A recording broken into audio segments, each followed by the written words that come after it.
जम्बू द्वीपे भरत खंडे आर्यावर्ते भारतवर्षे। जम्बू टॉक्स देखने वाले हमारे सभी दर्शकों का बहुत स्वागत अभिनंदन। मैं हूं आपके साथ निधीश गोयल, करता हूं आप सभी का यथोचित अभिवादन। हिंदुओं के प्रति हुए अन्यायों का निराकरण कब, ये विषय एक्चुअली बहुत ही महत्वपूर्ण हो जाता है, क्योंकि कई बार हम लोगों ने हमारे देश के प्रधानमंत्री से सुना, अभी नहीं, वर्तमान नहीं, इससे पहले की अगर हम बात करें, कि भारत के संसाधनों पर पहला हक माइनॉरिटीज का है, अल्पसंख्यकों का है।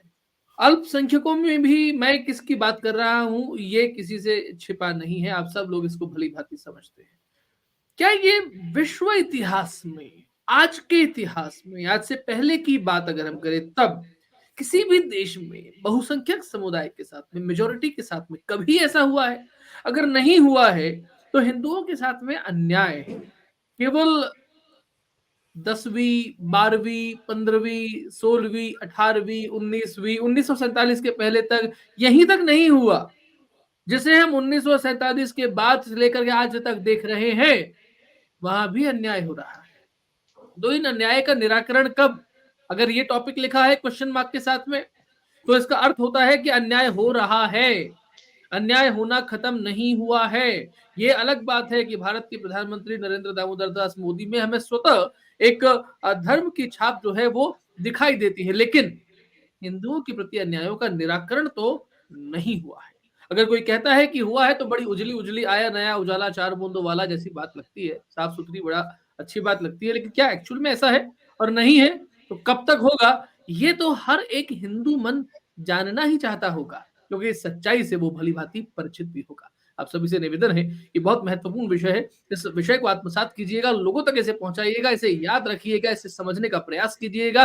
जम्बू टॉक्स को सशक्त करने के लिए आप जिस प्रकार सहयोग कर सकते हैं, हमें अवश्य कीजिएगा। हमारे इस जम्बू टॉक्स कॉन्फ्रेंस हिंदू भारत मोदी 3.0 में एक बार फिर आप सभी का स्वागत। आप जुड़े हुए हैं इस सत्र में, जिसमें हमारे साथ में बहुत जबरदस्त पैनल है, जिस तरीके से कहा जाता है, प्रोफेसर कुसुमलता केडिया जी, परम विदुषी और बहुत ही गणमान्य एक परम विद्वान लेखिका, जिनका देश विदेश में एक बहुत बड़ा नाम है, ऐसी हमारे साथ में उपस्थित है। दीदी, आपका बहुत स्वागत, अभिनंदन, प्रणाम, कैसी हैं आप? अच्छी हूँ। हमारे साथ में डॉक्टर शैलेंद्र कुमार हैं, आप भारतीय प्रशासनिक सेवा के एक वरिष्ठ अधिकारी हैं, सनातनी लेखक, चिंतक, विचारक, बहुत पुस्तकें आपने लिखी हैं और जियो पॉलिटिक्स के बड़े अध्येता के रूप में आप आज कल अपने विचार रखते हैं। डॉक्टर शैलेंद्र कुमार जी, आपका बहुत स्वागत, प्रणाम। प्रणाम प्रणाम। हमारे साथ में है none other than professor Rameshwar Mishra Pankaj ji, किसी परिचय की आपका आवश्यकता नहीं है, न जाने कितनी दसियों किताब आपने लिख दी हैं और दसियों किताब आपके मस्तिष्क में छपी पड़ी हैं, बस खाली छपाई का इंतजार कर रही है, बल्कि मस्तिष्क में घुसी हुई है। तो बहुत सारी बातें, ईश्वर आपसे काम बहुत सारा कराना चाहता है, आयु बहुत हो गई है, लेकिन मन का उत्साह एकदम तरुण के जैसा है, किसी बच्चे के जैसा है। तो शुरुआत गुरु जी आपके साथ में ही करते हैं। बहुत महत्वपूर्ण विषय है, हिंदुओं के प्रति हुए अन्यायों का निराकरण कब होने वाला है, इस पर अपनी बात रखिए। जी गुरु जी, प्रणाम। जय हो निधीश जी। जम्मू टॉक्स के सभी दर्शकों और श्रोताओं का अभिवादन, और जो इसके शुभचिंतक हैं, जो इससे जुड़े रहना चाहते हैं, जो सहभागी है, सभी का अभिवादन। अधिक से अधिक संख्या में आप इसे लाइक और सब्सक्राइब करें, और पत्रम पुष्पम भी यथा योग्य निधीश जी की इतने परिश्रम और पुरुषार्थ की प्रशंसा में उन पर अनुग्रह करें, यही अनुरोध है।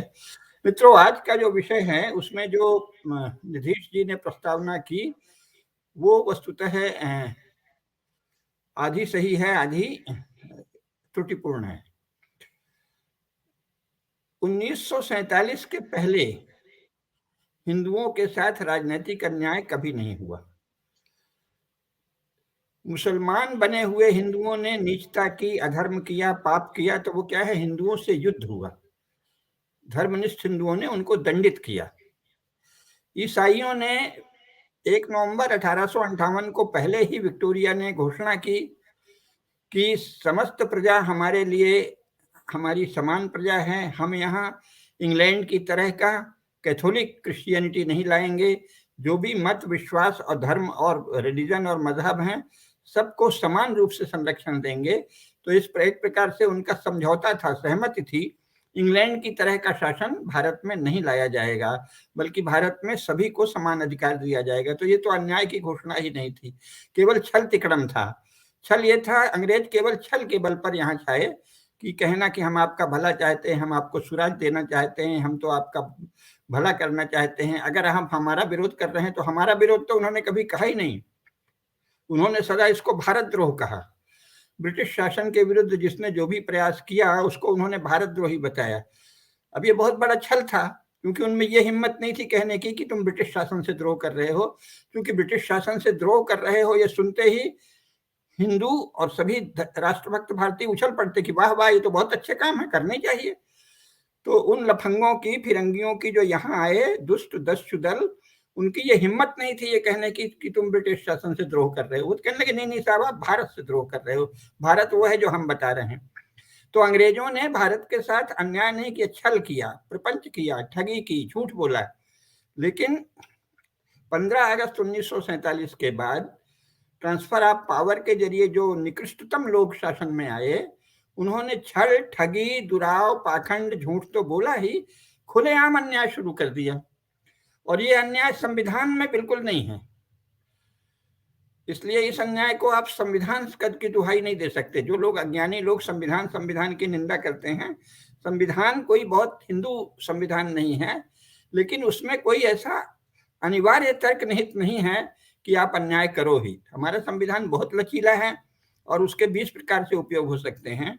अगर अच्छे लोग शासन में होते तो वो उसका अच्छा उपयोग करते, जिसका प्रमाण है कि इसी संविधान से नरेंद्र मोदी, अमित शाह आदि की जोड़ी ने बहुत से अच्छे काम किए हैं।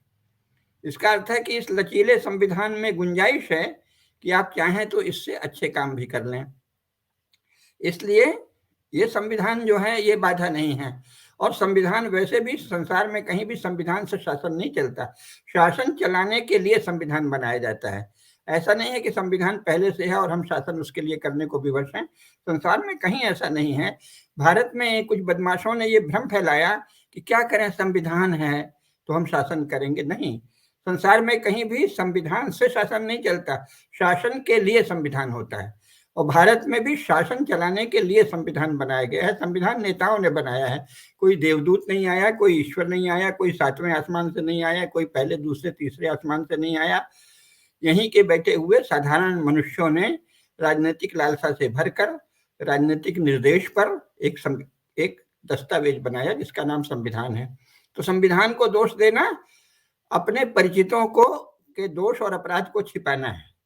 आप सीधे नहीं कह सकते कि तू दोषी है तो संविधान संविधान चिल्लाते हैं, तो ये भी एक छल और ठगी है। तो वास्तव में 15 अगस्त 1947 के बाद भारत के साथ जवाहरलाल नेहरू और उनकी टीम ने राजनीतिक अन्याय किया। और वह अन्याय ऐसे किया कि सबसे पहले तो उन्होंने भारत के लोगों को ये बताया ही नहीं कि हम तुम्हारा धर्म छीनने जा रहे हैं।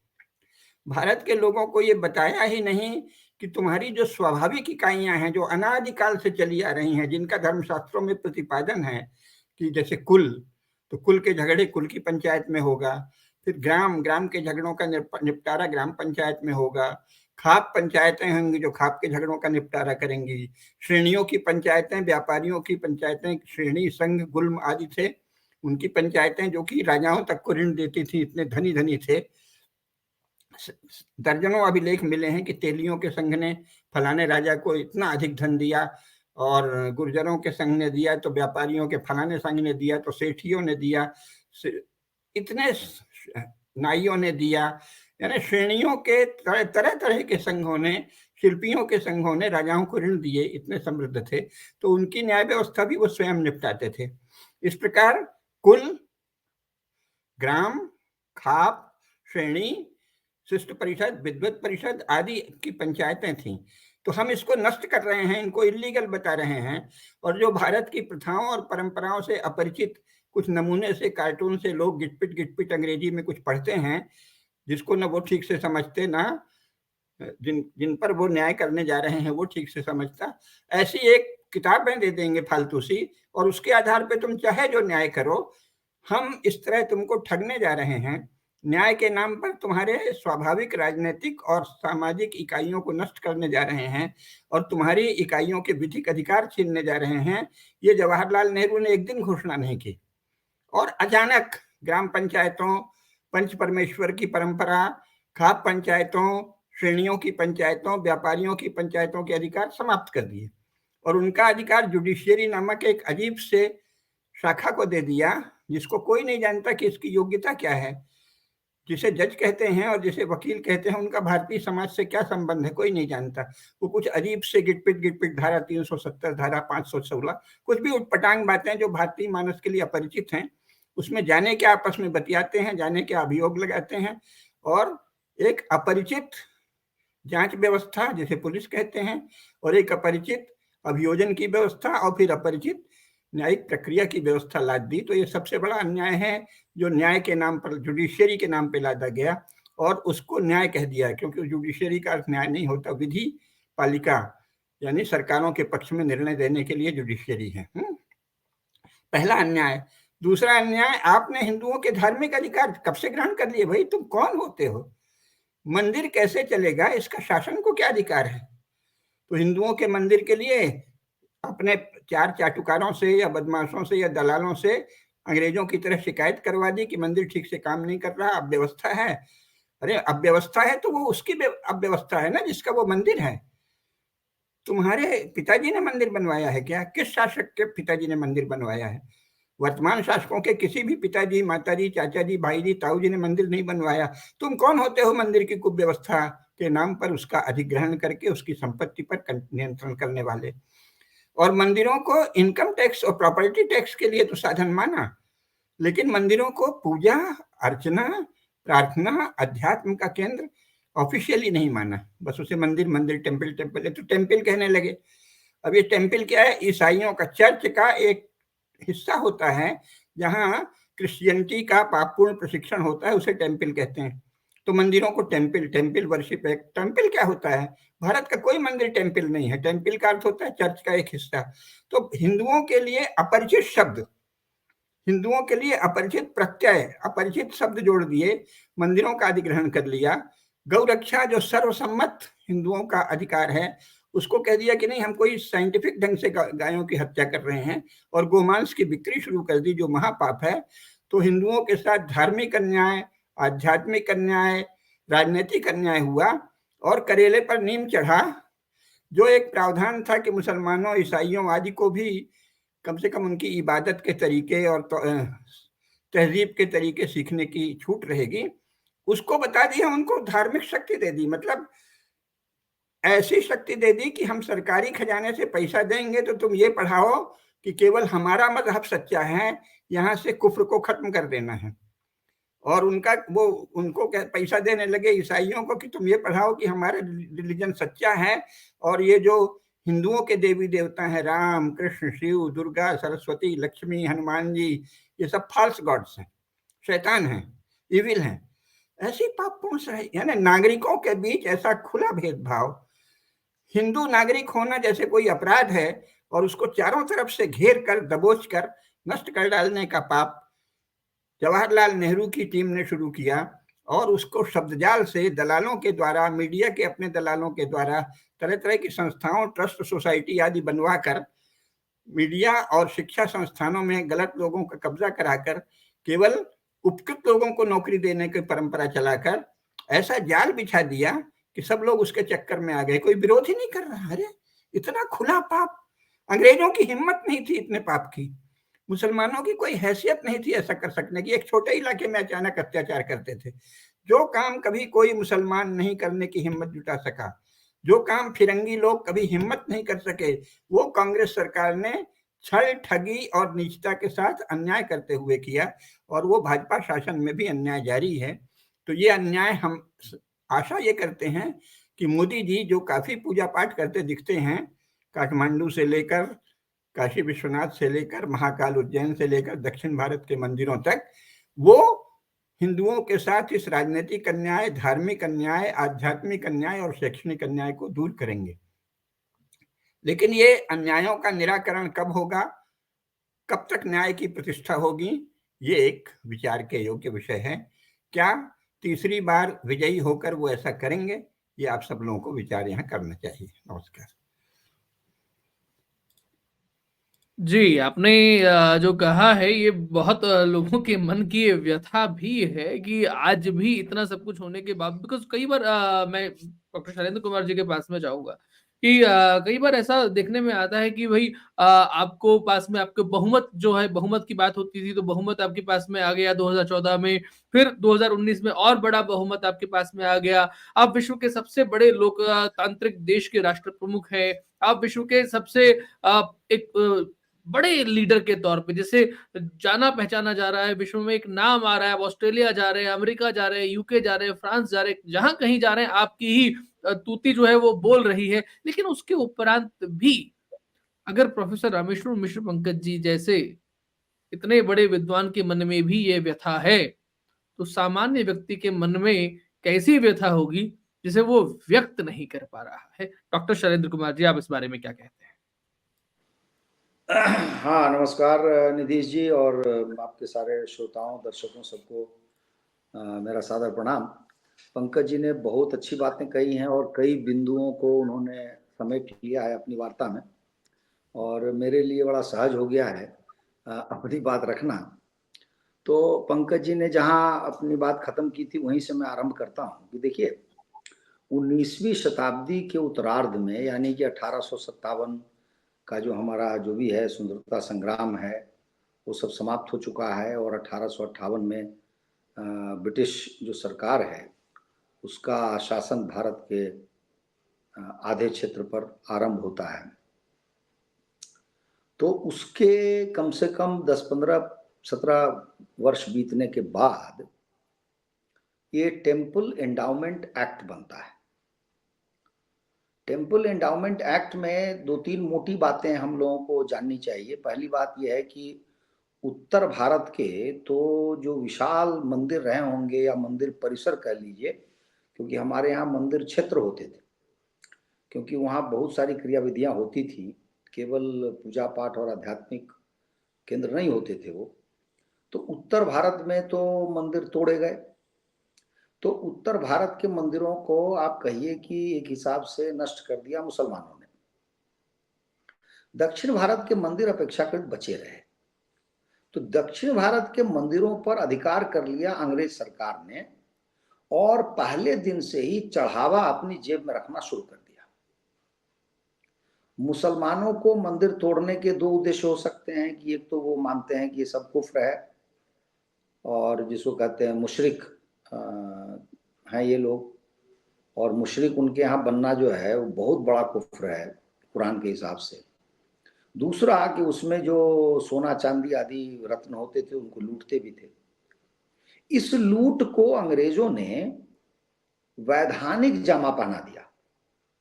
लूट वही है, लेकिन उसको चूंकि ये थोड़े से पढ़े लिखे लोग थे और इन्होंने कहा कि भाई मैं तो एक सभ्य तौर तरीके से, सभ्य कपड़ों में कहिए कि वही लुटेरे थे, उनसे कोई भिन्नता नहीं थी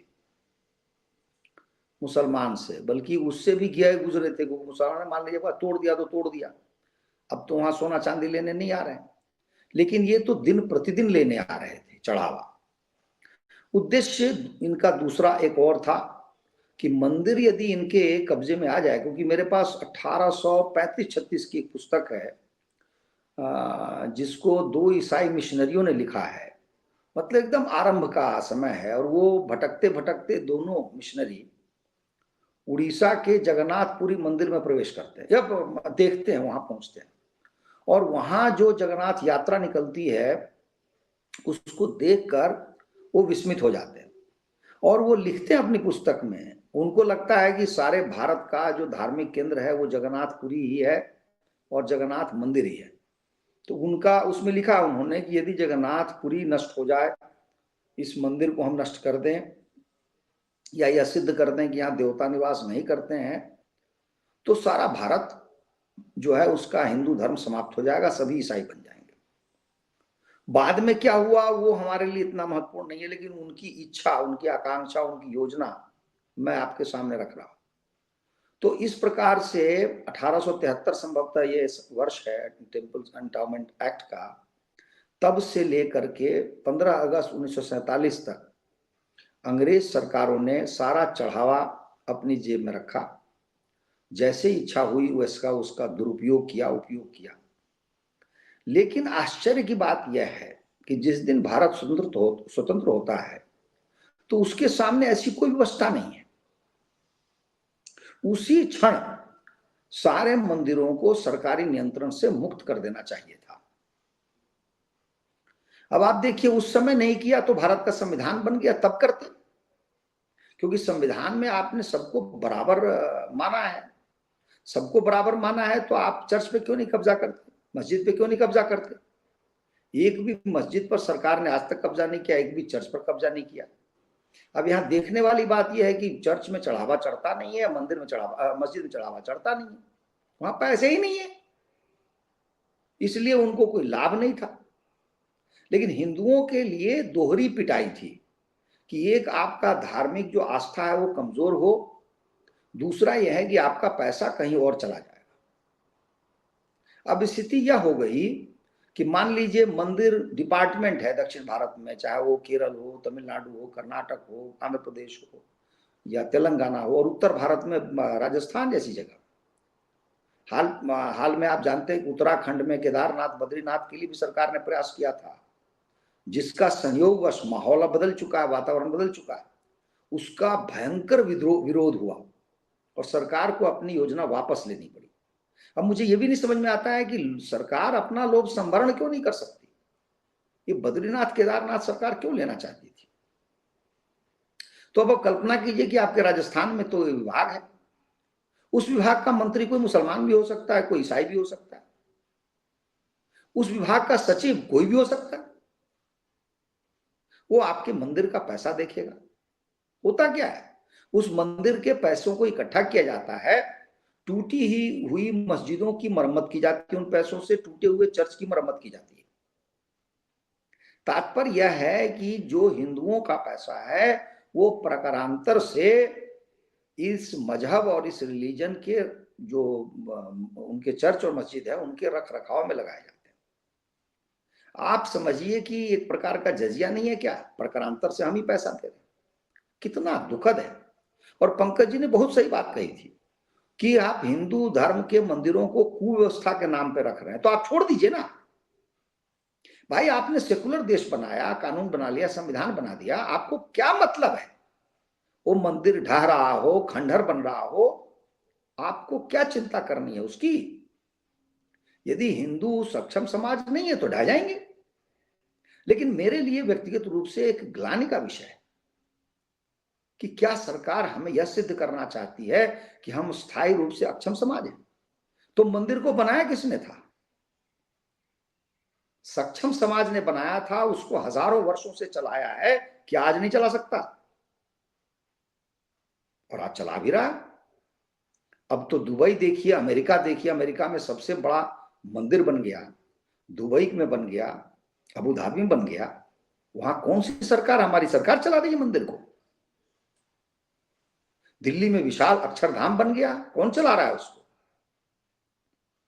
तो मेरा मानना है कि ये हिंदू समाज के लिए अत्यंत अपमानजनक स्थिति है और ये बहुत बड़ा अन्याय जो आपका शीर्षक है, जो अंग्रेजों के समय से होता आ रहा था, वो निरंतर बना हुआ है।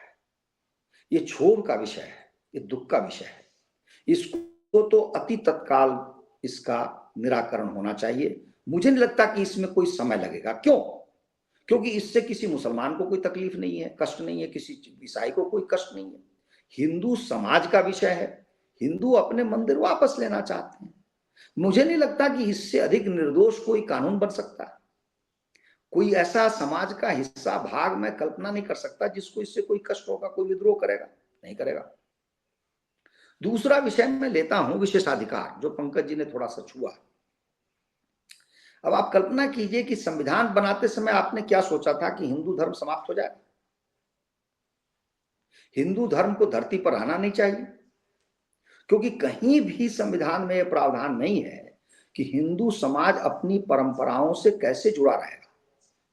यह समाज वेद पढ़ेगा कि नहीं पढ़ेगा, पुराण पढ़ेगा कि नहीं पढ़ेगा, उपनिषद, रामायण, महाभारत या कोई भी ग्रंथ, यहां तक कि रामचरितमानस पढ़ेगा कि नहीं पढ़ेगा। आपने सेकुलर शिक्षा की बात कर दी, उसमें यह ग्रंथ नहीं है।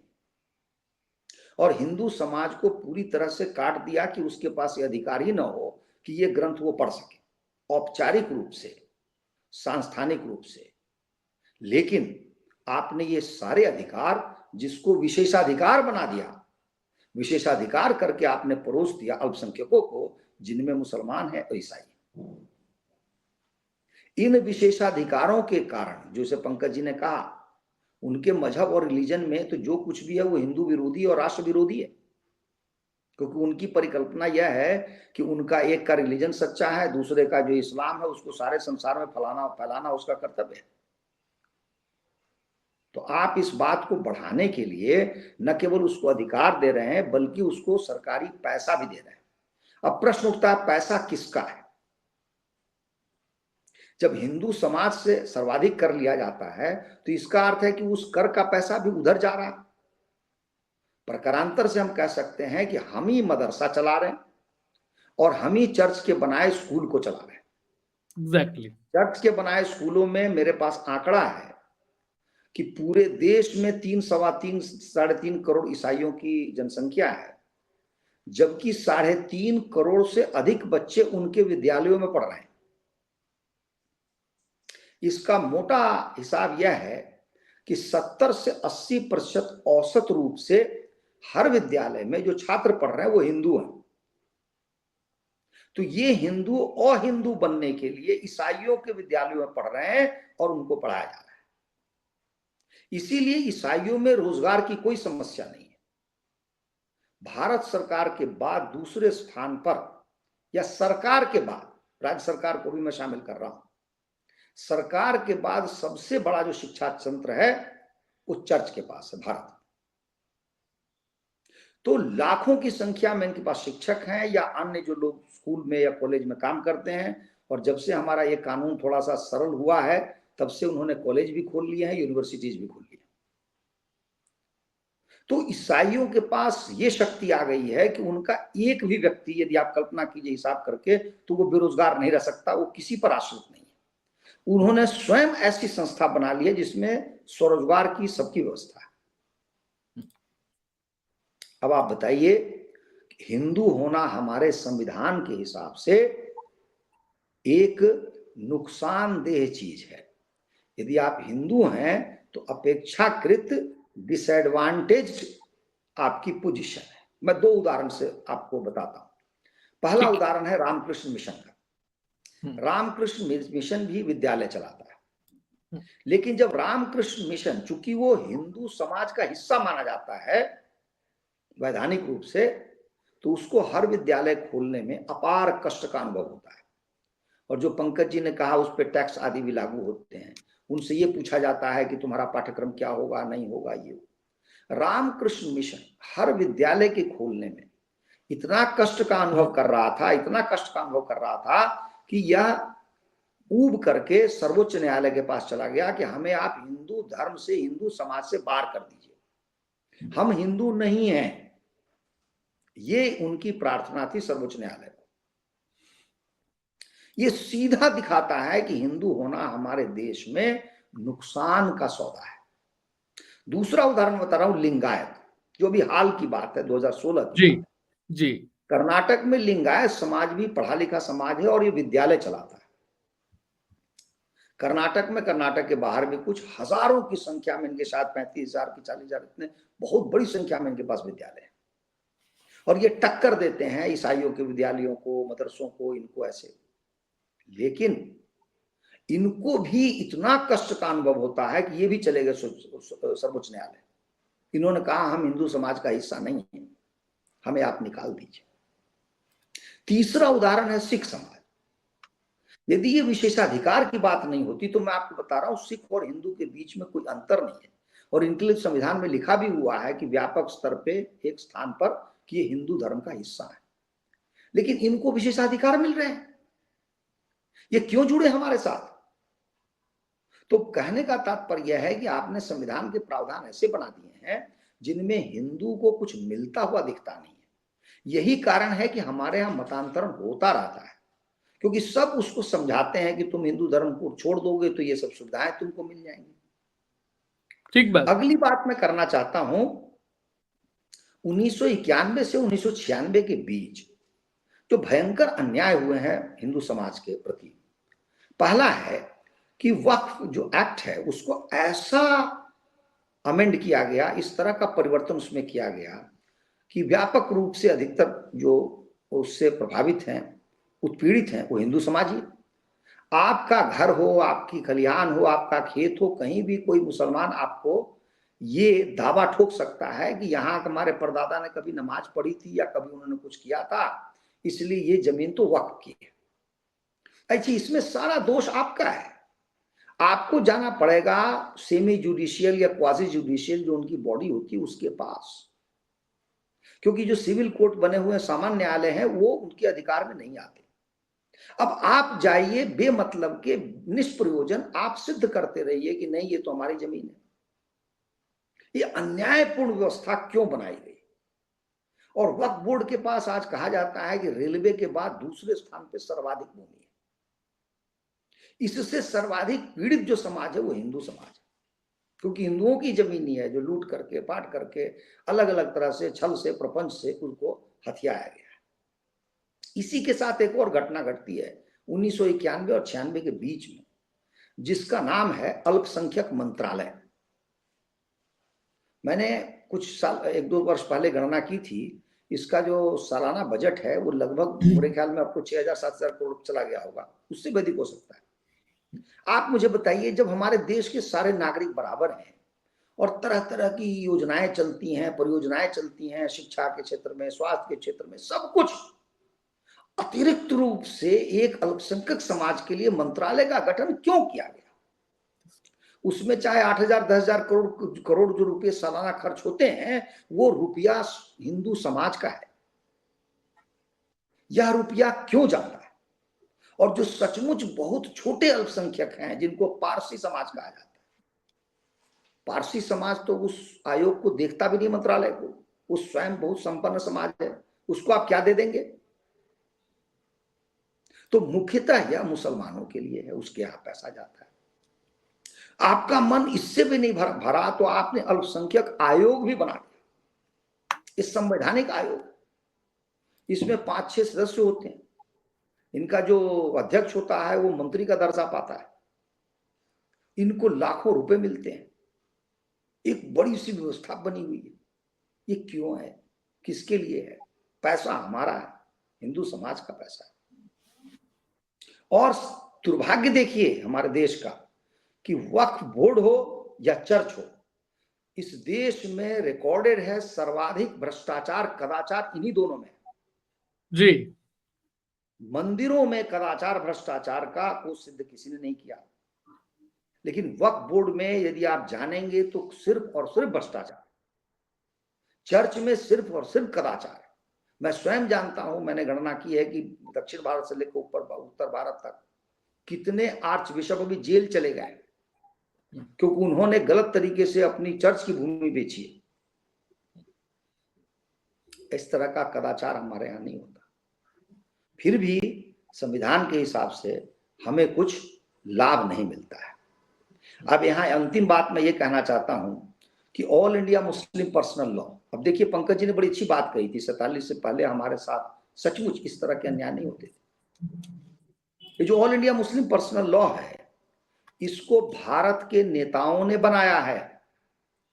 कहने का तात्पर्य यह है कि जब मुसलमान कहीं राज करते भी होंगे, उनका शासन भी होता होगा, तो उनका कानून भी शरीयत की तरह नहीं था। कहीं मुस्लिम पर्सनल लॉ नहीं था। कश्मीर तो मुस्लिम पर्सनल लॉ बन गया तो उसके बाद भी नहीं मानता था इसको, क्योंकि उसके लिए संविधान में स्पेशल प्रोविजन था जी। और अधिकांश मुसलमान ऐसे थे जो हिंदू से मुसलमान बने थे और बहुत सारी रीति रिवाज जो है हिंदू धर्म का मानते थे। वो इसको बनाने का काम भारत के नेताओं ने किया है, अंग्रेजों तक ने नहीं किया इसको। तो जो मुसलमानों ने नहीं किया, जो मुसलमान शासकों ने नहीं किया, वह काम हमारे ही नेताओं ने किया। हालांकि मैं मानता हूं उसका बहुत ज्यादा महत्व नहीं है, लेकिन कानून तो बना दिया उन्होंने। अंतिम बात मैं कह के अपनी वाणी को विराम दूंगा, वो है कोर्ट मैरिज। इस विषय पर मैंने काफी पहले से चिंतन किया था। आप जानते हैं, और पंकज जी की तो पुस्तक ही है अद्वितीय समाजशास्त्र, उसमें कई अध्याय हैं। भारत में हिंदू समाज जो विवाह करता है, जब भी विवाह करता है, उसका विवाह वैदिक रीति से होता है, और वेद की ऋचाएं हैं जिनको पढ़ा भी जाता है और जिनका बड़ा महत्व है, क्योंकि राष्ट्र का निर्माण कैसे होगा, राष्ट्र के लिए क्या करेंगे पति पत्नी, ये भी उसका उल्लेख है। दोनों धर्म के लिए क्या करेंगे, इसका भी उल्लेख है। दोनों अपने समाज के लिए क्या करेंगे, ऐसा वेद की ऋचाओं में लिखा हुआ। तो वैदिक ऋचा से या वैदिक रीति से किया गया विवाह ही हिंदू धर्म में मान्य विवाह है। लेकिन दुर्भाग्य हमारा यह है निधीश जी, कि यदि मैं विवाह करके अमेरिका जा रहा हूं या पश्चिम के देशों में कहीं जा रहा हूं, तो मेरे इस वैदिक रीति के विवाह की मान्यता नहीं है अनेक देशों में। तो हम क्या करते हैं, हमें भारत देश में ही पहले किसी कोर्ट में हमारे विवाह को रजिस्टर कराना पड़ता है, और वो जो कागज का टुकड़ा है वो वैदिक रीति से किए गए हजारों लोगों के बीच में, सैकड़ों लोगों के बीच में अग्नि देवता को प्रमाण मानते हुए, उन देवता के समक्ष किए हुए उस विवाह को मान्यता नहीं है। ठीक बात। तो मेरा कहना यह है कि भारत देश अब तो सबल हो गया है। अब तो हमारे देश में इतनी क्षमता है कि हम कहें कि जो हमारे वैदिक विवाह को मान्यता नहीं दे, उस देश का कोई व्यक्ति यदि हमारे देश आता है अपनी पत्नी को लेकर के अपने यहाँ के कानून से चर्च में विवाह करके, हम भी उसको मान्यता न दें। ठीक है, यदि आप ऐसा करेंगे तो तुरंत हमारी बात बन जाएगी। तो ये अंतिम बिंदु था जिस पर मुझे कुछ कहना था। बहुत बहुत धन्यवाद। जी, आपने जो जितने भी बिंदु कहे हैं इनमें से अंतिम कोई भी नहीं है, अभी तो शुरुआत हुई है। और आपने जो बात कही कि अगर हमारे यहाँ जो चीज़ें होती हैं, विवाह होता है, जो इतने हज़ारों लोग वहाँ आते हैं, इतना भोजन होता है, प्रीति भोज होता है, हम तो पहले गणेश जी को निमंत्रण देने जाते हैं। तो पहले गणेश जी उस विवाह के गवाह बन चुके हैं, वो निमंत्रण कर होकर के वो पधारे हैं, प्रथम निमंत्रण आपको सकल सुधारो काज। तो ऐसे में गणेश जी को ठुकरा के आप एक कागज़ के टुकड़े को मान रहे हैं, तो मुझे ध्यान आता है जब मोदी जी प्रधानमंत्री नहीं बने थे, तब उन्होंने एक बात कही थी कि जो जिस भाषा में सुनता है उसको उस भाषा में उत्तर दिया जाएगा। तो ये उत्तर क्या यकायक और तबीयत से मिल रहा है? हिंदू समाज तो यही चाहता है। बाकी कुछ चुटकियां प्रोफेसर कुसुमलता केडिया जी की तरफ से। दीदी, आप विषय रखिए। उठाया गया है, उसको मैं न स्पर्श करके एक दो अलग चीजें कहने की कोशिश कर। बार बार सुप्रीम कोर्ट के फैसलों में सुनती हूँ कि संविधान की मूल भावना के विपरीत जो कुछ है वो खत्म कर दिया जाएगा, गैर कानूनी घोषित होगा, नल एंड वॉइड हो जाएगा। ठीक, तो संविधान की मूल भावना के 3, 4, 5 चीजें मैं गिना रही हूँ। संविधान के प्रियम्बल में कहा गया है लिबर्टी, इक्वालिटी, फ्रेटर्निटी। साहब, ये जो गवर्नेंस का मैनुअल है, जो हड़बड़ी में कॉन्स्टिट्यूएंट असेंबली ने अंग्रेजों का डंडा खा के सुभाष बाबू को रोकने के लिए गांधी नेहरू ने 1935 के एक्ट को स्वीकार किया, उस हड़बड़ी में ड्राफ्टेड संविधान में जो एक बात कही गई कि साहब भारत के सभी नागरिकों के को स्वाधीनता है, समानता है और आपस में बंधुत्व है। 3 बात। इसके अलावा कहा गया कि साहब साइंटिफिक टेम्पर हो, 4थी बात। और 5वां कहा गया कोई भी बात अगर राष्ट्रीय एकता और अखंडता को बाधित करती है, खंडित करती है, वायलेट करती है, आघात करती है, आउट। ठीक है, इस पर किसी को कोई बहस सुनने वाले या कहीं तक नहीं होगा। अब दो चीज, कुरान और बाइबल,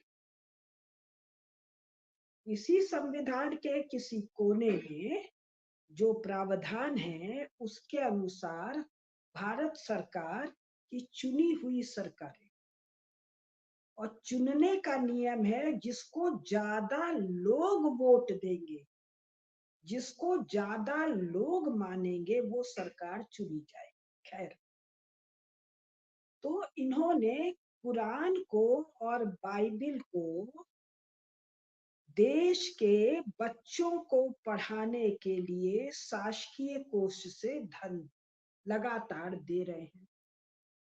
इसकी केंद्रीय मान्यता है बाइबिल की और कुरान की, स्त्री पुरुष से कबतर है। इस पर आपके चैनल पर मेरे बहुत भाषण हैं। तो स्वयं संविधान, और ये सुप्रीम कोर्ट को देखने की जरूरत है, ये लॉ कमीशन को देखने की जरूरत है, ये भारत सरकार को देखने की जरूरत है कि भारत में जो 50% स्त्रियां हैं, स्त्री शक्ति वंदन अधिनियम जो नए पार्लियामेंट में ज्वाइंट सेशन में स्वीकार किया गया है, तो भाई आप बाइबिल और कुरान कैसे पढ़ा सकते हो? शासकीय धन तो छोड़ो, पढ़ा ही नहीं सकते हो।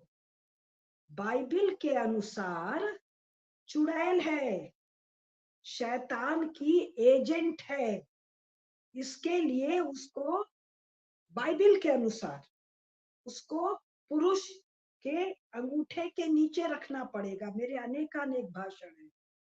ज्यादा बोलने वाली स्त्री को उसी बाइबिल को चलाने वाले चर्च के द्वारा और यूरोप के स्टेट के द्वारा उसके मुंह में और वेजिना में यंत्र फिट कर दिए जाते थे।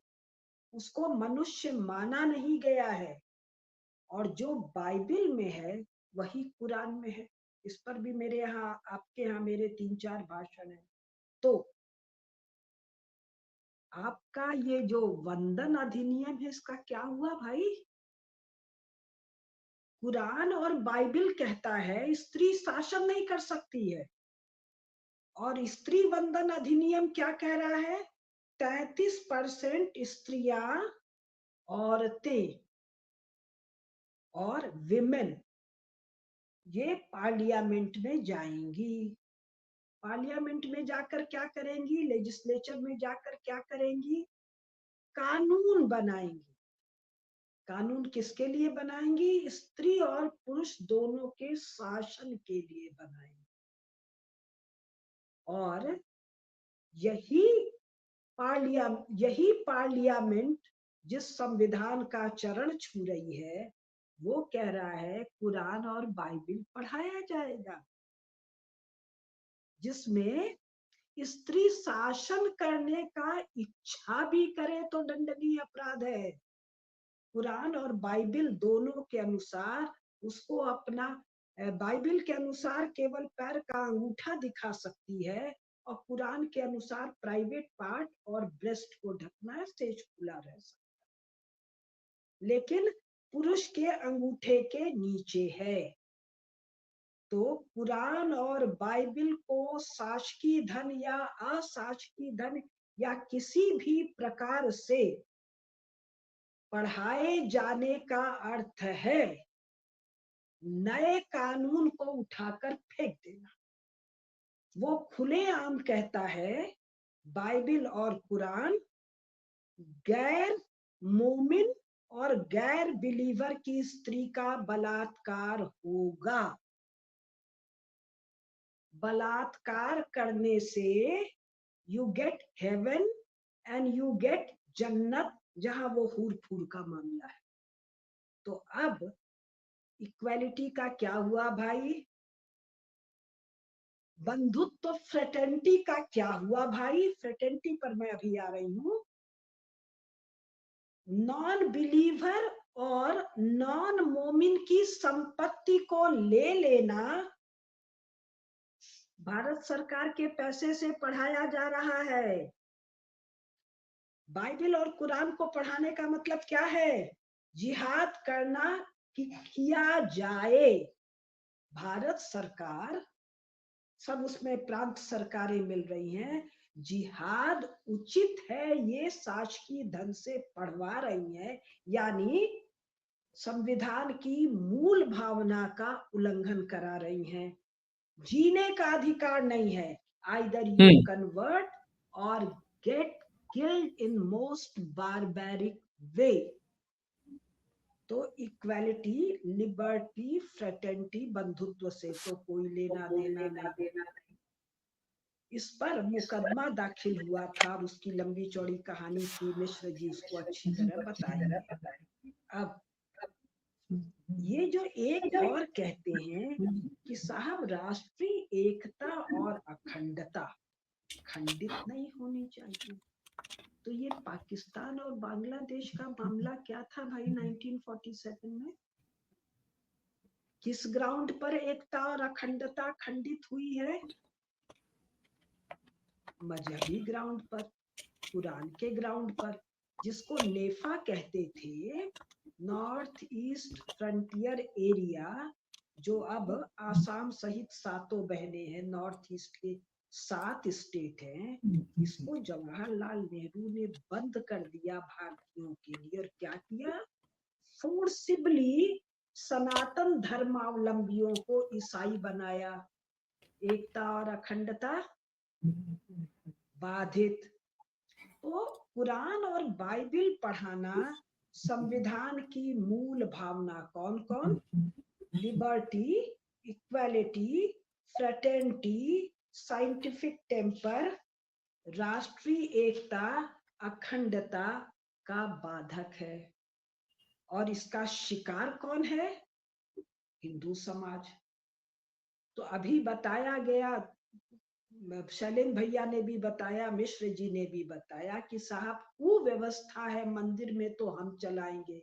सबसे ज्यादा कुव्यवस्था तो पार्लियामेंट में बैठे वालों का है ना।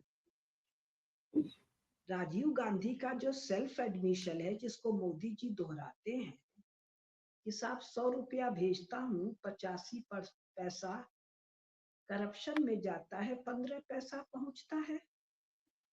ये दुनिया भर का ईडी, सीबीआई, दुनिया भर की जुडिशरी क्यों बैठी है? लोकपाल, सरकारें करप्ट हैं। तो करप्ट सरकार मंदिर का प्रबंधन कैसे ले रही है भाई?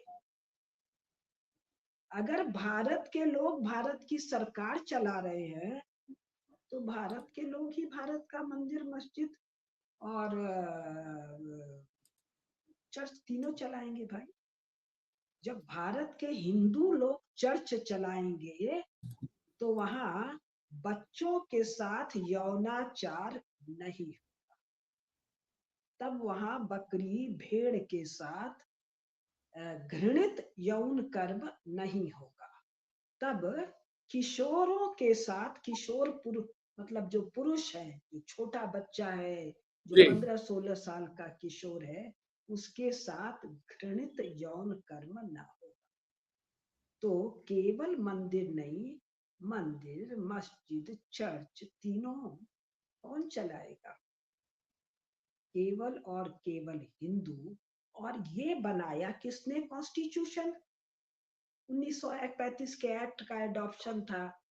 कांग्रेसी, जिनको अंग्रेजों ने चुना था। तो 2 टर्म मान लीजिए स्थायित्व में गया, तीसरे टर्म का पहला काम है, आप जिसके वोट से चुनकर आए हैं उसको जिबा करवाने वाली शिक्षा को दिलवाने का कैसे अधिकार है? और ये सुप्रीम कोर्ट के न्यायाधीश लोगों को और कुछ आता जाता हो या ना आता जाता हो, कम से कम प्रिएम्बल तो पढ़ना आता होगा जी। Equality, fraternity. और इनको अंग्रेजी में पढ़े लिखे हैं तो बाइबल का मसाला भी पता होगा। और कुरान बाइबल पर आधारित है, उसमें स्त्री की स्थिति क्या है, ये 3 तलाक और ये हिजाब वाले मामले में तो पढ़ाई होगा। तो भाई इमीडिएटली इसी संविधान के मूल भावना का नाश करने वाले बाइबल और कुरान का पढ़ाया जाना केवल शासकीय पैसे से नहीं, किसी भी पैसे से पढ़ाया जाना तुरंत और तुरंत बंद हो। तब स्त्री के साथ, हिंदुओं के साथ, जैनों के साथ, बौद्धों के साथ, सिखों के साथ, पारसियों के साथ, तिब्बतियों के साथ, असमियों के साथ, मैथियों के साथ, पुजारियों के साथ, संतों महंतों के साथ, गाय माता के साथ, जीव मात्र के साथ न्याय संभव होगा। जीव मात्र को अभय देंगे ना।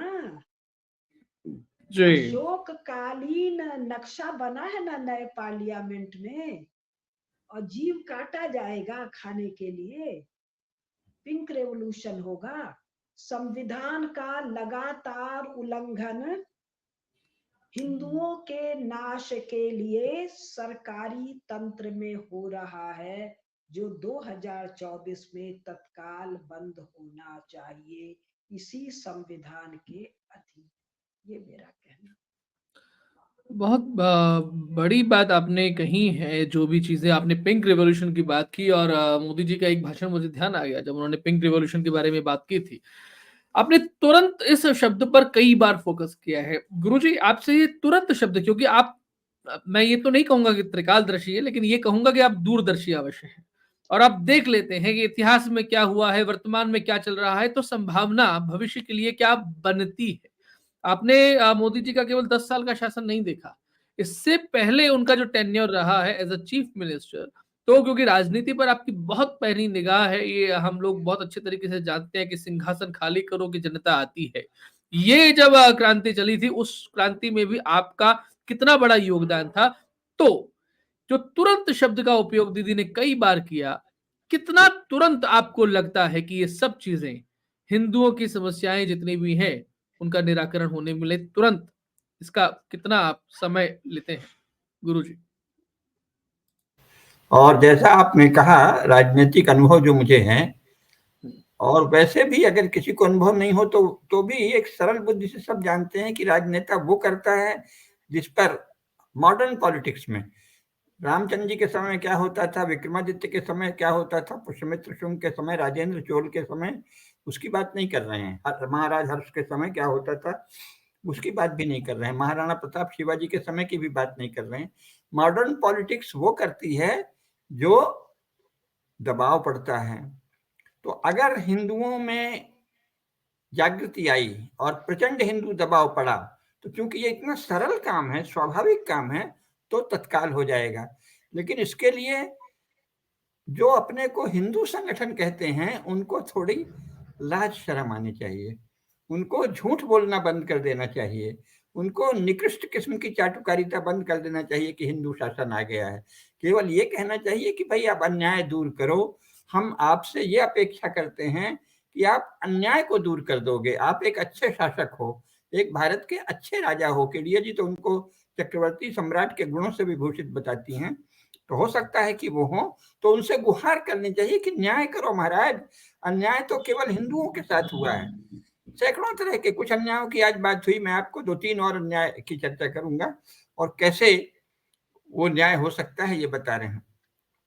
जैसे ही 15 अगस्त 1947 को भारत के एक बहुत महत्वपूर्ण हिस्से को शत्रु राज्य बनाने के लिए मजहब के अधीन दे दिया, मजहबी उग्रवाद के अधीन दे दिया गया, वैसे ही कम से कम शेष बचे देश में ये स्वाभाविक था। और हिंदू संसार की सबसे वीर जाति हैं, और हर एक हिंदू, हम लोग जानते हैं, हमारे बहुत ही शांत स्वभाव के परिवारों के भी लोग जब काशी विश्वनाथ जाते हैं, जब मथुरा जी जाते हैं, अत्यंत सात्विक लोग, तो उनके खून खोलने लगता है, रक्त में उबाल आ जाता है, क्रोध आता है, उनकी वीरता जगती है, उनका शौर्य जगता है। तो स्वाभाविक था कि 15 अगस्त 1947 के बाद 2 साल के भीतर हिंदू लोग कम से कम तत्काल ज्ञानवापी और ये कृष्ण जन्मभूमि में जो कथित मस्जिद बनी है इनको, और श्री राम जन्मभूमि जहां भगवान की कृपा से मंदिर बन रहा, इनको तत्काल अपने नियंत्रण में ले लेते। और ऐसा नहीं है कि हिंदुओं को इसमें रुचि नहीं है, धर्म के लिए हिंदुओं ने सबसे अधिक त्याग किया है, लेकिन गांधी और नेहरू की टीम ने हिंदुओं को मानसिक, आध्यात्मिक, मनोवैज्ञानिक रूप से आतंकित कर रखा था कि तुमको भून दिया जाएगा और ऊपर से तुमको हिंदू धर्म का विरोधी बता दिया जाएगा अगर तुमने स्वाभाविक रूप से अपने पूजा स्थलों को सहज रूप से अपने हाथ में लिया। तो ये कांग्रेस तो एक महापापी संस्था सिद्ध हुई है, बहुत ही निंदनीय पैशाचिक कर्मों को बढ़ावा देने वाली। लेकिन भाजपा शासन से हम ये अपेक्षा करते हैं, लेकिन ये तभी होगा जब जो हिंदू संगठन है वो केवल इतने शांति से नहीं लड़े, इसकी कोई आवश्यकता नहीं। हमें तत्काल दौड़ पड़ना चाहिए अपने श्रेष्ठ जो पूजा स्थल हैं उन पर कब्जे के लिए। और दूसरा जो राजनीतिक अन्याय हुआ है वो ये है कि भाई उनके जुलूस, उनकी जो बड़े बड़े विशाल जुलूस मतलब एकदम उन्माद दिखाते हुए चलते हैं, उसका तो कोई गोली नहीं चली। किसी मजहबी भीड़ पर, हजारों की मजहबी भीड़ पर गोली चली हो और उसमें कई हजार मजहबी उग्रवादी, उन्मादी, पागल, उत्तप्त लोग, उन्मत्त लोग मार डाले गए हों, 77 वर्षों में एक भी दिन नहीं हुआ। अभी वहां मणिपुर में क्या हुआ, तो वो आपस की लड़ाई थी, लेकिन कायदे से जो वहां ईसाई बने हुए ट्राइबल्स थे वो बाकी जो मूल भारतीय धारा के, हिंदू धारा के वनवासी हैं, समुदाय हैं, उनको जिस तरह से मार रहे थे उसमें कायदे से मणिपुर शासन को उनको गोलियों से भून देना था, हजारों की संख्या में। लेकिन क्यों नहीं भूना? ऐसा जनमत बना दिया है। ईसाइयों और मुसलमानों के एजेंट संगठनों ने भी जनमत बनाया है और स्वयं को हिंदू कहने वाले अजीब से क्लीव संगठनों ने भी ऐसे हाथ मलते मलते हम तो बड़े भक्त हैं। अरे धिक्कार है तुम पे, तुम अगर धर्म के लिए नहीं जी सकते तो लानत है। तुम पता नहीं किस माँ के पुत्र हो, किस पिता के पुत्र हो जो धर्म के लिए जान नहीं दे सकते। तो हिंदू संगठनों का ये काम है कि पूरी शक्ति और शौर्य से इस बात पर दबाव डालें कि हम ये अन्याय अब नहीं सहेंगे, हम आपको शासन में न्याय के लिए लाए हैं, हमें अपना विशेषाधिकार भी अभी हम नहीं मांग रहे हैं, लेकिन जो अन्याय आज तक हुआ है इसको पल भर नहीं सहेंगे। और जो भी हिंदू संगठन इसकी सफाई देता है वो पापी है। जो कहता नहीं नहीं हम तो हिंदू तो बड़े नरम होते हैं। अरे किस शास्त्र में लिखा है? जो शास्त्र तेजोसी तेजोमयी धेहि, वीर्यमसि वीर्यमयी धेहि, बलमसि बलमयी धेहि, ओजोसि ओजोमयी धेहि, ये कहने वाले शासन को तुम शांति सिखाते हो धर्म के मामले में। तो हिंदुओं को अन्याय के निराकरण का प्रचंड आग्रह तत्काल करना चाहिए और वही संगठन सच्चा हिंदू संगठन है जो तेजस्विता दिखाए, जो हिंदुओं के प्रति न्याय का आग्रह करे, जो ये नहीं कि जुलूस ले जाके राम जन्मभूमि और गौरक्षा के लिए भी कायदे से जुलूस की कोई सत्याग्रह की कोई आवश्यकता नहीं थी, लेकिन उस समय पापी और विधर्मी शासन था तो वो करना पड़ा एक रणनीति के तहत। लेकिन अब अनुकूल शासन में कोई सत्याग्रह है, किसी आंदोलन की आवश्यकता नहीं है। पूरी शक्ति से उठ खड़े हों और दबाव डालें। अगर शासन पर दबाव डाला गया कि भाई कब तक, 77 वर्षों तक इतना अन्याय जो संसार में कहीं नहीं हुआ, किसी लोकतांत्रिक देश में, जो किसी भी ईसाई लोकतांत्रिक देश में नहीं हुआ, मुस्लिम में तो कहने क्या है, वो तो मुझे इस्लाम को ही बढ़ाते हैं, बौद्ध देश में नहीं हुआ, वो आप भारत में चलने कैसे दे रहे हैं? जो भी संगठन इसमें नरम भाषा बोलता है, मीठी भाषा बोलता है, वो केवल नपुंसक नहीं है, वो पापी है। नहीं नहीं धीरे धीरे होगा। कब धीरे होगा? 77 वर्षों से हमको खाया जा रहा है। इतने बड़े अधिकारी रहे हुए प्रबुद्ध व्यक्ति बता रहे हैं कि मंदिरों का पैसा मस्जिदों को दे रहा है। अरे मतलब इसमें तो वध कर डाले कोई, लेकिन हम वध नहीं कर रहे हैं तो हम मांग तो दबाव तो डालें। तुम कैसे, किस हिसाब से मस्जिदों का पैसा मंदिरों को दे रहे हो जी? तुम कौन हो? तो हिंदू संगठन अगर भारत में सचमुच जो हैं, अभी के जो नपुंसक संगठन है, मैं उनके लिए कुछ नहीं कह रहा हूं, उनको तो करने दीजिए मजहबी लोगों से दोस्ती और बताने दीजिए कि हमारा और मजहबी उग्रवादियों, आतंकवादियों, उन्मादियों, विस्तारवादियों का डीएनए एक है। लेकिन अगर कोई तेजस्वी हिंदू समाज है, कुलों के लोग, जातियों के लोग, खापों के लोग, श्रेणियों के लोग, संघों के लोग और धर्म के लोग, अगर वो दबाव डालेंगे तो मोदी शासन बहुत जल्दी अन्यायों का निराकरण कर देगा। तो क्यों? क्योंकि ये आधुनिक पॉलिटिक्स वाले लोग हैं, ये कोई राजधर्म वाले नहीं हैं। तो ये स्वतः, कायदे से तो इनका धर्म है कि स्वतः संज्ञान लें और स्वतः संज्ञान लेकर अधर्म और पाप को दूर करें। लेकिन आपने जो प्रश्न किया है, अभी की पॉलिटिक्स राजधर्म का पालन नहीं करती, वो राजधर्म का नाटक करती है। जिस समय मजहबी आतंकवादियों के उन्माद का हिंदुओं ने गुजरात में जवाब देना शुरू किया तो अटल बिहारी वाजपेयी चले गए कि राजधर्म करो, जिसका मतलब है हिंदुओं को थामो। तो पाप को राजधर्म बताया अटल बिहारी वाजपेयी ने। जो अब उनके बहुत सारे गुण हैं, लेकिन ये उनका अक्षम्य दोष था। उस समय राजधर्म के नाम पर हिंदुओं की वीरता को रोकना सिखाना अक्षम्य पाप था। तो सार ये है कि तेजस्वी हिंदुओं को, चाहे वो धर्म में हो, चाहे वो ब्रह्म तेज वाले हों, चाहे छात्र तेज वाले हों, चाहे वैश्य तेज वाले हों, चाहे शिल्प तेज वाले हों, सभी तेजस्वी हिंदुओं को सभी वर्णों, सभी जातियों, सभी कुल समूहों, सभी श्रेणियों, सभी संघों, सभी संप्रदायों, सभी धर्म केंद्रों, सभी विद्या केंद्रों के सच्चे धर्मनिष्ठ हिंदुओं को पूरी तेजस्विता से मांग करना चाहिए कि अब अन्याय हम नहीं सहेंगे। हम न्याय के लिए ही मोदी शासन लाए हैं, हम न्याय के लिए ही भारतीय जनता पार्टी को लाए हैं।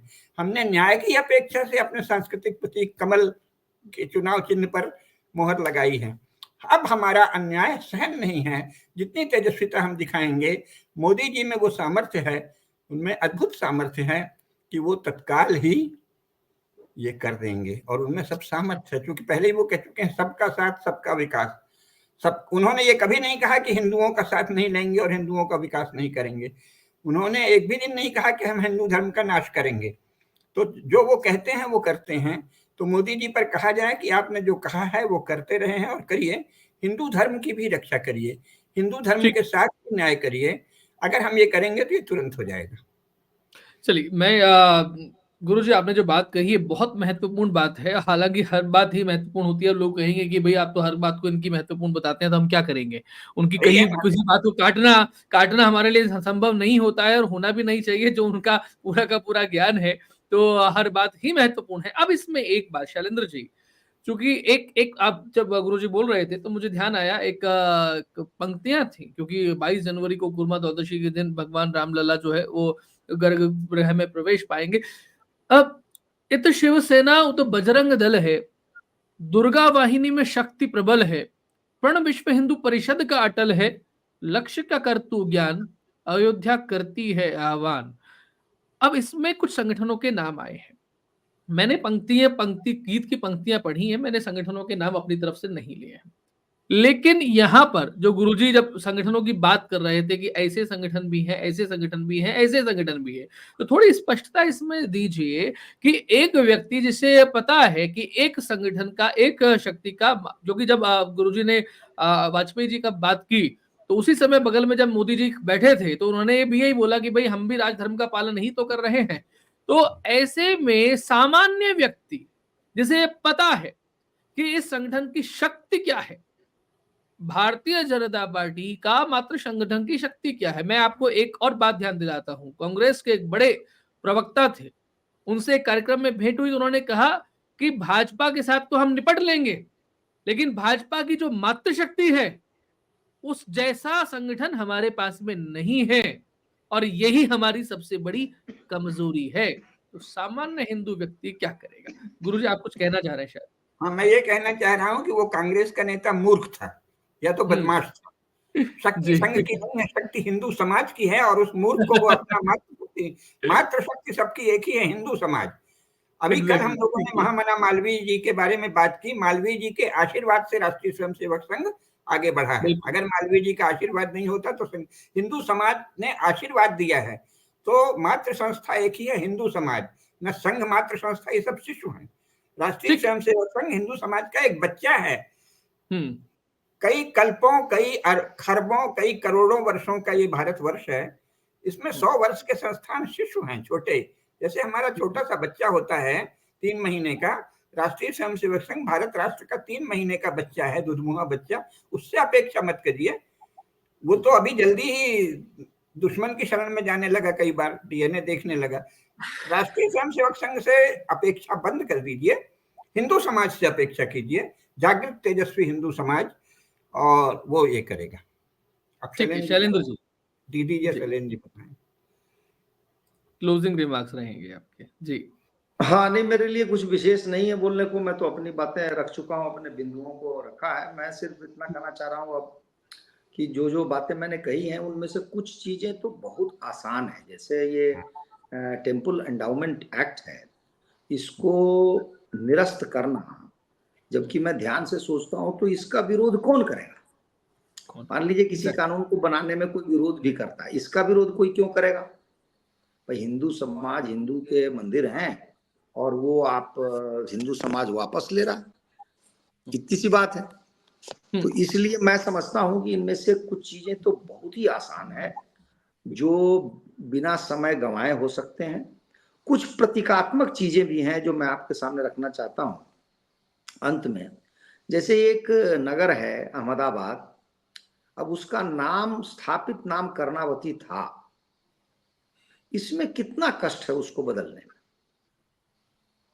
दूसरा हैदराबाद है, हम क्यों हैदराबाद कहें, भाग्यनगर है वो। दीदी का तो विशेष एक भाषण है या लेख है जिसमें उन्होंने लिखा है कि भाई मुसलमानों ने कोई नगर तो बसाया नहीं, बहुत बड़े भवन तक नहीं बनवाए, तो हिंदू नगरों पर आधिपत्य कर लिया, हिंदू भवनों पर आधिपत्य कर लिया। तो ये सब कुछ सांकेतिक हैं, प्रतीकात्मक हैं। ये होते रहे तो हमारा जो हिंदू समाज है उसका साहस और बढ़ेगा, उसको लगेगा कि हाँ सरकार हमारे अनुकूल काम कर रही है। और शेष बातें जो पंकज जी कह रहे थे वो सब भी हो जाएंगी फिर। लेकिन हमें तो मांग करनी पड़ेगी, और मैं इसलिए अधिक आशावादी हूं कि हमारा जो सोशल मीडिया है इसमें कमाल की शक्ति है। लोग यदि मांग उठाना शुरू कर दें तो देखिए कोई भी सरकार जनता के विरुद्ध नहीं जा सकती, वो जनता की मांग देखना चाहती है।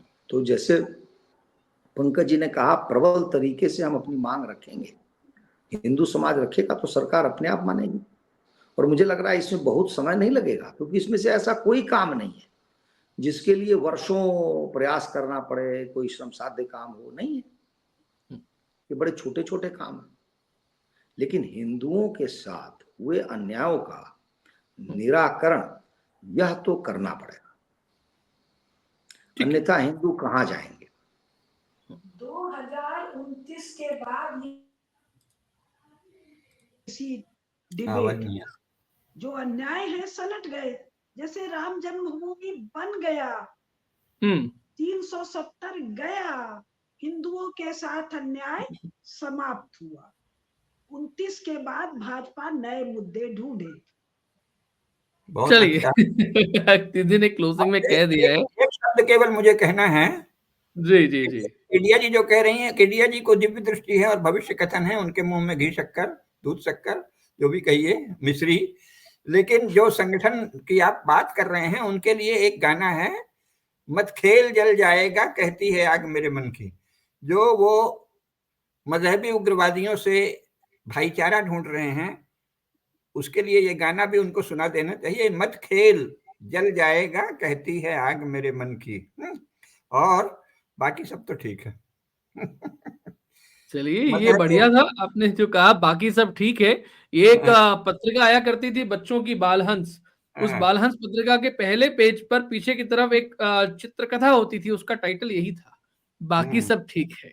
तो चलिए ये बाकी सब ठीक बना रहे और नए मुद्दे आते रहे, चीजें आती रहे, लेकिन हिंदू समाज के साथ में जो कुछ भी अच्छा होना चाहिए उस अच्छे की वो प्रतीक्षा कर रहा है। और वो अच्छा वैसा नहीं होना चाहिए जैसा राजस्थान में पूर्ववर्ती सरकार में, कांग्रेस से पहले की सरकार में एक बार ऐसा हुआ था कि मंदिरों के लिए संगठन को ही अपने ही सरकार के विरुद्ध सड़क पर आना पड़ा था। तो ये जो आपने शौर्य की बात कही थी, ये अब ये नहीं चलेगा कि धीरे धीरे हो, आराम से हो, शांति से हो, हम सहज भाव से ले लेंगे, अपने ही सरकार के विरुद्ध आंदोलन करेंगे। अब अगर ऐसा चलेगा तो लोगों के मन में एक थोड़ा सा एक परेशानी आती है, तो ये नहीं आए और हिंदुओं की समस्याओं का निराकरण जितना शीघ्र हो सकता है उतना शीघ्र हो। आपका बहुत धन्यवाद गुरुजी, बहुत तेजस्विता के साथ में आप हर बार अपनी बात रखते हैं। दीदी आपका, शैलेंद्र जी आपका, मंदिर के एंडोमेंट एक्ट के बारे में जो आपने बात कही है, बहुत सारी बातें दिमाग में आ रही है। लेकिन आज के कार्यक्रम के लिए इतना ही। अगली बार फिर से यही पैनल एक बार फिर से लेकर के आएंगे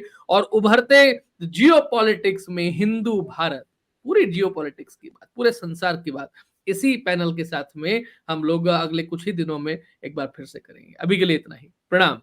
जय श्री राम। जय श्री राम। जय श्री राम।